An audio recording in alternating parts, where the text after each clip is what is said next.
Hi guys, Samantha from Jessama Tutorials here, and today I'm going to show you how to create an oyster watercolor mica shift. So this is based off of my oyster watercolor, just that this time we are going to be doing it with just mica clay, so it's actually a mica shift. So I've got a bit of silver and a bit of pearl here. And now this is part of a project. If you haven't watched part 1 already, I have provided a link in the description below for you guys to check it out. But today we are going to be creating part 2. So, you're going to need some small cutters, and this is the largest one of all of them. You're going to need Kemper cutters.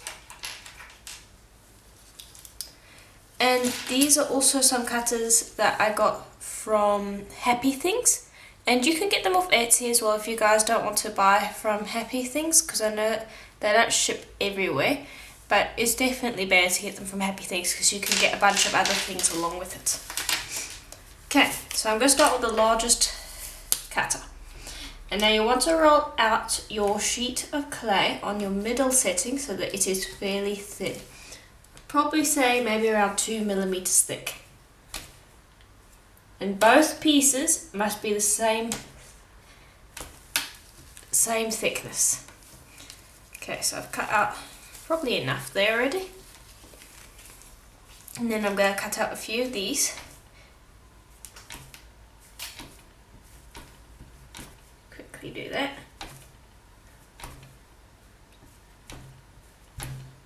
Okay, just move that out the way. Okay. So those two are accidentally messed up. There.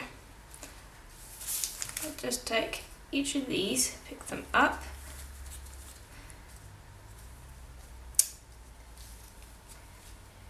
And then put those there.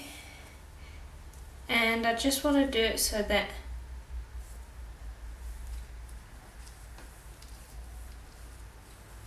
kind of alternate. There we go. And now you can do this with just one colour if you want to. That's quite effective if you just do it in one colour. But it looks nice this way as well. So there you are, you place those all together like that, and just want those two to fit together nicely. And don't worry about keeping them completely round. Okay. Then you'll move down to the next size, and I'll just cut out some of those. And now I want to keep the same colour, so I want silver on silver and pearl on pearl. And I'll just continue stacking like this, so basically the exact same as what I did on the oyster watercolour. Just we are using plain metallic clays today. Okay, so here is what it looks like now that I am done. So now we want to flatten it. So take your fingers and just start pinching it in and flattening it. And you'll do that for all of these. And so the goal is to create a mica shift as you're doing this. So if I just flatten it out, hopefully you can see that there's a mica shift there. There we are. And so just flatten them out slightly. We'll use the acrylic roller to help with this in a minute. By pinching the sides, you're encouraging that mica shift to pull over, just like when you create an actual watercolor. By doing this, you're going to be encouraging the different mica powders underneath, which is a different color, to come and fold up so you'll be able to see them. So I'll just continue to do this until all of these are flat.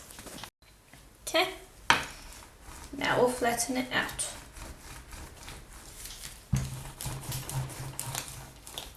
And now we're probably going to need to add some more in here once I've finished somewhat flattening it out. So You just want to get rid of all of those areas that have the crevices. There we go. And now you can build on this if you want.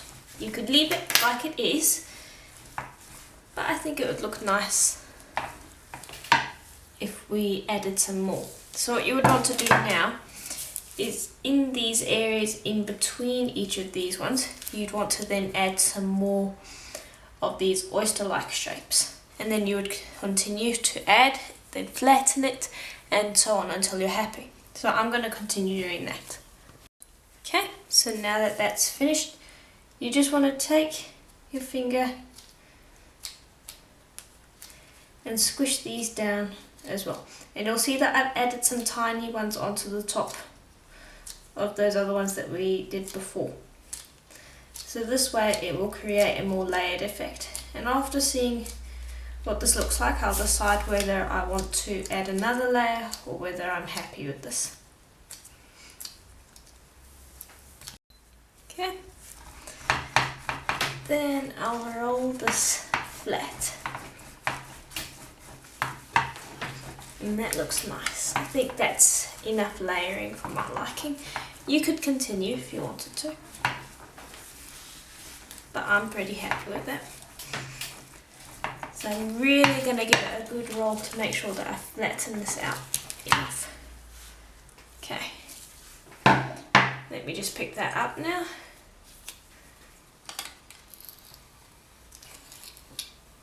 So I can show you what it looks like. There we go. And here is what it looks like. So you can see the mica shift is quite nice with it. This sheet on its own is a little plain, but I think with other techniques it would look quite nice. You could try the original watercolor technique and put this with it and it would look quite nice, I think. But this is going to go with our project that we are already making. So I do hope this tutorial was helpful to you, and if it was, please do let me know, as that is always helpful to me.